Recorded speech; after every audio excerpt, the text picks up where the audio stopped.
আসসালামু আলাইকুম এভরিওয়ান, কী অবস্থা? সবাই কেমন আছেন? সবাই আশা করছি ভালো আছেন। আমি আলহামদুলিল্লাহ ভালো আছি।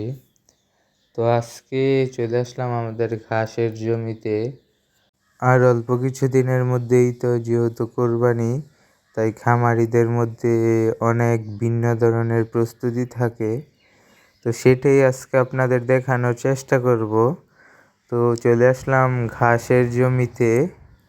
তো আমাদের এখানে জারা ওয়ান এবং নেপিয়ার ঘাস আছে। এখান থেকে আমরা গরুর জন্য ঘাস নিয়ে যাব এবং খামারের কিছু কাজ আজকে আপনাদের দেখাবো। তো সবাই আমার সাথেই থাকুন। এখানে দেখতে পাচ্ছেন ঘাসের জমি। তো এই জমি থেকে আমরা আজকে ঘাস নিয়ে যাব।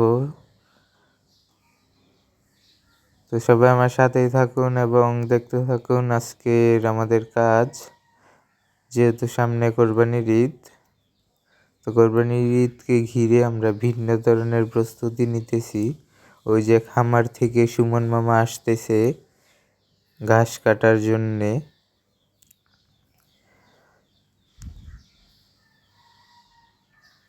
তো সবাই আমার সাথেই থাকুন এবং আমি ভিডিওটি ছোট ছোট করে সবগুলি ক্লিপই দেখানোর চেষ্টা করতেছি। তো এখানে সুমন মামা খুব সুন্দরভাবে ঘাস কাটতেছে।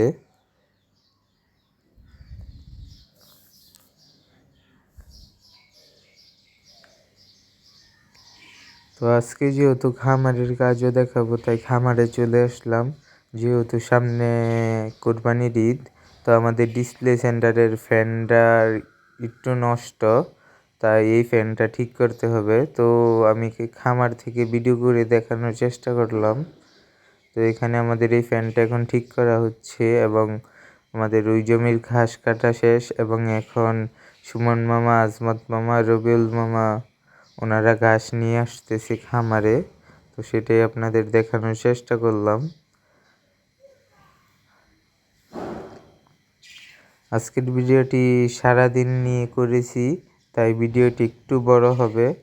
সবাই ধৈর্য সহকারে দেখবেন, অনেক কিছু শিখতে পারবেন।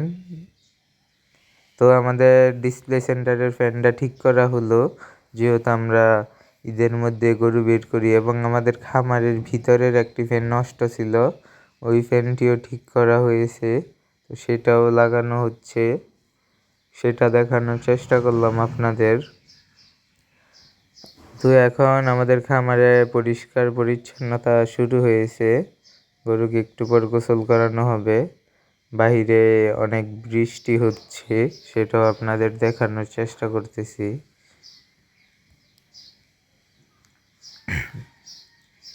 তো দেখতে পাচ্ছেন বাহিরে অনেক বৃষ্টি হচ্ছে। এখানে সুমন মামা আমাদের বায়োগ্যাস প্লান্টে যাচ্ছে।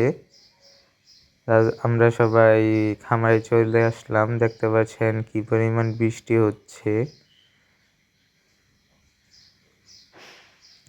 বৃষ্টির কারণে কারেন্ট চলে যায়, যার কারণে আমরা খামারে কাজ করতে পারি না এবং বিকেলে বৃষ্টি থামার পর আমাদের গরুকে খাবার দেওয়া হচ্ছে।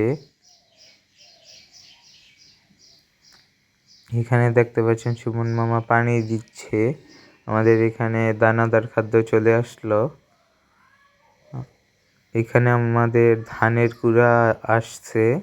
তো এখান থেকে আমরা ধানের কুড়া নিয়ে যাব খামারে গরুকে খাওয়ানোর জন্য এবং এখন সুমন মামা খুব সুন্দরভাবে দানাদার খাদ্য দিচ্ছে।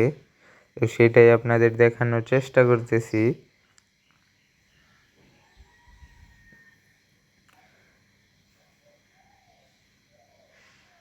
আমাদের এই সাইডের গরুগুলিকে দানাদার খাদ্য দেওয়া হয়েছে এবং আমাদের আরও 2টা শেড আছে। তো সব শেডের ভিডিও দিতে গেলে ভিডিওটা বড় হয়ে যাবে, যার কারণে এক শেডের ভিডিও দিতেছি। আমাদের খামারে মোট শেড 3টি এবং 2টি গাভী গরুর এবং একটি ষাঁড় গরুর শেড। তো এখানে পরিষ্কার করা হচ্ছে, যেহেতু দুপুরে বৃষ্টি হয়েছে এবং কারেন্ট চলে গেছে, তাই বিকেলে এখান দিয়ে পরিষ্কার করা হচ্ছে এবং গরুগুলিকে গোসল করানো হচ্ছে। তো আমাদের খামারে কিছু সাইনবোর্ড আছে মাশাআল্লাহ আলহামদুলিল্লাহ। তো এই সাইনবোর্ডগুলি আমরা খামারে লাগিয়ে দিচ্ছি, যেহেতু সামনে কোরবানির ঈদ। তো অনেকেই আসে খামারে, যাতে খামারে আসার সাথে সাথে মাশাআল্লাহ আলহামদুলিল্লাহ পড়ে। তো আমাদের খামারে প্রায় নতুন শেডে লাগানো হয়ে গেছে এবং পুরাতন শেডে আমাদের আগেই আছে, সেটা আমাদের গাভীর শেড, এইখানেও আছে মাশাআল্লাহ আলহামদুলিল্লাহ। তো বিকেলে ঘাস নিয়ে আসতেছে সুমন মামা, আজবত মামা, এরা সব ঘাসের জমি থেকে ঘাস নিয়ে আসতেছে বিকালে। যেহেতু দুপুরে বৃষ্টি হয়েছে তাই ঘাস আনতে পারিনি। তো এখন যেই ঘাসগুলি আনতেছে এই ঘাসগুলি শুধু আমাদের ষাঁড় গরুর, এবং এখন যেই ঘাসগুলি নিয়ে আসছে এই ঘাসগুলো আমাদের গাভী গরুর। তো আমি গাভী গরুর শেডের ভিডিওটা দিলাম না। তো এখানে আমাদের কিছু গাভী গরু আছে। তো এখানে ঘাস ভাঙানো হচ্ছে। যেহেতু ভিডিওটি অনেক বড় হয়ে যায় তাই ভিডিওটি কিছু ক্লিপ ছোট ছোট করে দেখানোর চেষ্টা করলাম। আশা করি ভিডিওটি ভালো লাগবে। এখানে আমাদের ষাঁড় গরুর ঘাস মেশিনে কাটা প্রায় শেষ। ষাঁড় গরুর ঘাস কাটা প্রায় শেষ। তো এখন আমাদের এই ঘাসগুলি নিয়ে গরুকে দেওয়া হবে। এখানে সুমন মামা খুব সুন্দরভাবে মেশিনে ঘাসগুলি ভাঙালো। তো এখন সুমন মামা আমাদের গরুগুলিকে নিয়ে ঘাস দিতেছে। এখানে আমাদের কিছু ছোট গরু আছে এবং এখানে আমাদের বড় গরু আছে। তো গরুর ভিডিও আগামীকাল পরশু থেকে চলে আসবে।